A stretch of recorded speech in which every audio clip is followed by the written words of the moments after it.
ವಿಧಾನಸಭೆ ಉಪಚುನಾವಣೆಯಲ್ಲಿ ಸಿಪಿ ಯೋಗೇಶ್ವರ್ ಅವರು ಬಂಡಾಯ ಅಭ್ಯರ್ಥಿಯಾಗಿ ನಿಲ್ಲುತ್ತಾರಾ? ಎರಡನೇ ಬಾರಿಗೆ ಅವರು ಬಂಡಾಯ ಅಭ್ಯರ್ಥಿ ಆಗುತ್ತಿದ್ದಾರಾ? ಪ್ರಾರಂಭದ ಹಂತದಲ್ಲಿ ಅವರು ಅಂದರೆ ಸಿಪಿ ಯೋಗೇಶ್ವರ್ ಅವರು ಕಾಂಗ್ರೆಸ್ನಲ್ಲಿ ಟಿಕೆಟ್ ಕೇಳಿದ್ದು ಕಾಂಗ್ರೆಸ್ ನಿರಾಕರಿಸಿದ್ದರಿಂದ ಗುರುತು ಟಿವಿ ಎದ್ದಾದರೂ ಬಂಡಾಯ ಕಾಂಗ್ರೆಸ್ಸಿನಿಂದಲೇ ಅವರು ಸ್ಪರ್ಧೆ ಮಾಡಿ ಮತ್ತೆ ಕಾಂಗ್ರೆಸ್ಗೆ ಸೇರ್ಪಡೆಯಾಗಿದ್ದರು.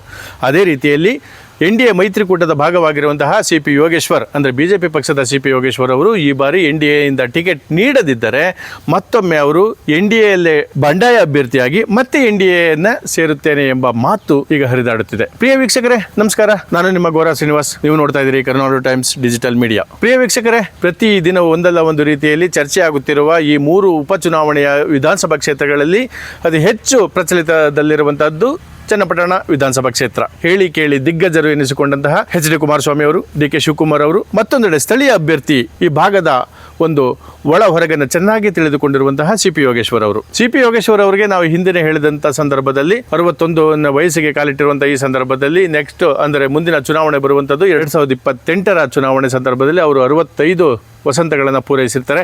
ಆ ಹಿನ್ನೆಲೆಯಲ್ಲಿ ಈ ಬಾರಿ ನಾನು ಚನ್ನಪಟ್ಟಣ ನನ್ನ ಕ್ಷೇತ್ರ, ನನ್ನ ಸ್ವಂತ ಕ್ಷೇತ್ರವನ್ನು ಬಿಟ್ಟರೆ 2028ಗೆ ಖಂಡಿತವಾಗಲೂ ನನಗೆ ಟಿಕೆಟ್ ಸಿಗುವುದಿಲ್ಲ ಅಥವಾ ನಾನು ಆಕಾಂಕ್ಷಿ ಆಗಲು ಅಸಾಧ್ಯ ಎಂಬುದನ್ನು ಮನಗಂಡಿರುವಂತಹ ಸಿಪಿ ಯೋಗೇಶ್ವರ್ ಅವರು ಟಿಕೆಟ್ಗಾಗಿ ಹರಸಾಹಸವನ್ನು ಮಾಡುತ್ತಿದ್ದಾರೆ. ಈ ವಿಚಾರದಲ್ಲಿ ಈಗಾಗಲೇ ಅವರು ದೆಹಲಿಯಲ್ಲಿ ಬೀಡುಬಿಟ್ಟಿದ್ದಾರೆ. ಬಲ್ಲ ಮೂಲದ ಪ್ರಕಾರ ಈಗಾಗಲೇ ಒಂದು ಸುತ್ತಿನ ಮಾತುಕತೆ ಆಗಿದ್ದು ಮುಂದಿನ ವಾರ 2ನೇ ಸುತ್ತಿನ ಮಾತುಕತೆ ದೆಹಲಿಯಲ್ಲೇ ನಡೆಯಲಿದೆ. ಅಂದರೆ HD ಕುಮಾರಸ್ವಾಮಿ ಅವರು ಕೇಂದ್ರ ಸಚಿವರಾಗಿದ್ದು ಹಾಗೂ ಬಿಜೆಪಿಯ ಹಲವಾರು ಕೇಂದ್ರ ಸಚಿವರು ಒಗ್ಗೂಡಿ ಈ ಸಭೆಯನ್ನ ಮಾಡಲಿದ್ದಾರಂತೆ. ಅಂದರೆ JDS ಕ್ಷೇತ್ರ ಇದಾಗಿರೋದ್ರಿಂದ JDS ಕ್ಷೇತ್ರಕ್ಕೆ ಬಿಟ್ಟು ಕೊಡಬೇಕು ಎಂದು ಈಗಾಗಲೇ ಯಡಿಯೂರಪ್ಪನವರ ಪುತ್ರ ಬಿಜೆಪಿ ರಾಜ್ಯಾಧ್ಯಕ್ಷರಾಗಿರುವಂತಹ ವಿಜಯೇಂದ್ರರವರ ನಡೆಯಾಗಿದ್ದಾರೆ. ಬೊಮ್ಮಾಯಿಯವರು, ಅಶೋಕ್ರವರು, ಅಶ್ವಥ್ ನಾರಾಯಣರವರು ಎಲ್ಲೋ ಒಂದು ಕಡೆ ಸಿಪಿ ಯೋಗೇಶ್ವರ್ ಅವರ ಪರ ಬ್ಯಾಟ್ ಬೀಸುತ್ತಿದ್ದಾರೆ. ಹಳೆ ಮೈಸೂರು ಭಾಗದಲ್ಲಿ ನಾವು ಬಿಜೆಪಿಯನ್ನು ಮತ್ತಷ್ಟು ಬಲಿಷ್ಠ ಮಾಡಬೇಕು ಎಂದರೆ ಸಿಪಿ ಯೋಗೇಶ್ವರ್ ಅವರಿಗೆ ಟಿಕೆಟ್ ನೀಡಬೇಕು ಎಂಬುದು ಈ ಎಲ್ಲ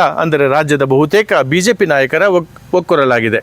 ಆದರೆ ಕೇಂದ್ರ ಸರ್ಕಾರ NDA ಮೈತ್ರಿಕೂಟದಲ್ಲಿ ರಚನೆಯಾಗಿರೋದ್ರಿಂದ ಸಿಪಿ ಯೋಗೇಶ್ವರ್ ಅವರಿಗೆ ಇಲ್ಲಿ ಟಿಕೆಟ್ ನೀಡಿದರೆ ಶಿಗ್ಗಾವಿ ಮತ್ತು ಸಂಡೂರಿನಲ್ಲಿ ನಾವು ಬಿಜೆಪಿ ಪಕ್ಷದಿಂದನೇ ಗೆದ್ದಿದ್ವಿ, ಮತ್ತು ಬಿಜೆಪಿ ಪಕ್ಷಕ್ಕೆ ನಾವು ನೀಡುತ್ತೇವೆ ಎನ್ನುವಂತಹ ಕೇಂದ್ರ ಹಾಗೂ ರಾಜ್ಯದ ನಾಯಕರ ಒಂದು ಒತ್ತಾಸೆಯಾದರೆ ಇದು HD ಕುಮಾರಸ್ವಾಮಿ ಅವರ ಅದರಲ್ಲೂ JDS ಕ್ಷೇತ್ರ ಆಗಿರೋದ್ರಿಂದ ಅವರಿಗೆ ನಾವು ಬಿಟ್ಟುಕೊಡಬೇಕು, ನೀವು ಅವರಿಗೆ ಸಪೋರ್ಟ್ ಮಾಡಬೇಕು ಅನ್ನುವಂಥದ್ದು ಅವರ ದೃಢ ನಿಲುವು ಆಗಿದೆ.